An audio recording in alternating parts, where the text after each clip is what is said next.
In 2006, Max Schenker lost his 31-year-old brother Robert to carbon monoxide poisoning. Robert hired a builder he'd been recommended to fix his weathered chimney. It was connected to the flue pipe on the kitchen boiler, and unbeknown to Robert, the builder dropped mortar down the chimney, blocking it.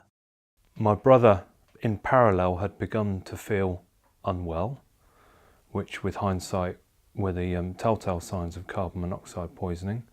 This was a Saturday afternoon. He'd made some arrangements to go out with his girlfriend that evening for a bite to eat. A neighbour had suggested he should perhaps ask the builder if it was safe to put the heating on, because he wanted to have a shower before he went out, so he needed some hot water. So he phoned the builder. The builder had said, as far as I'm concerned, everything's safe. Switch the boiler back on. So my brother did.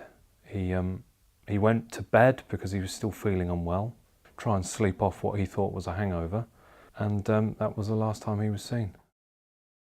A few days after my brother's death, the health and safety executive got in touch. They did their investigation work, and they said within 7 minutes the house was full of dangerous levels of carbon monoxide poisoning. The police then had to become involved because from a health and safety point of view, they felt it had become a crime scene. The builder was later convicted of manslaughter.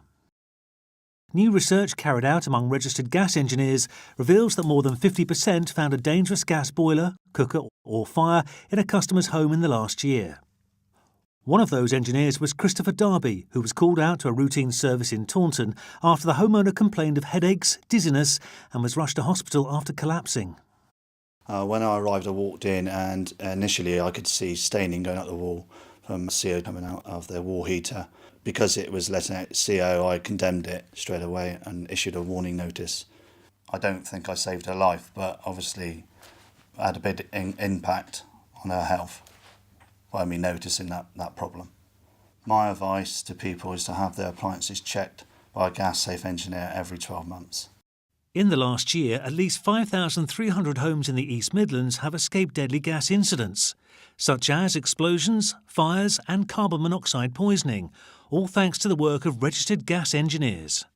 You can't see carbon monoxide, you can't smell it and you can't taste it, so you wouldn't necessarily know it was there. The symptoms of carbon monoxide poisoning are headache, nausea, feeling dizzy, breathlessness, collapse and loss of consciousness. 31 people have been killed and 1,000 people have been injured over the last 3 years as a result of a gas-related incident.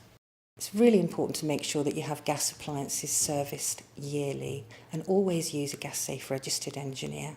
Ask to see the engineer's card to make sure that they're registered to do that type of work, and it will be listed on the back of the card what they're registered for. As well as signing up to a free gas safety check reminder service, members of the public are being encouraged to reduce the number of dangerous gas appliances lurking in British homes by also logging on to Gas Safe Register's interactive gas map, which will tell people how safe or unsafe an area is by simply entering their postcode.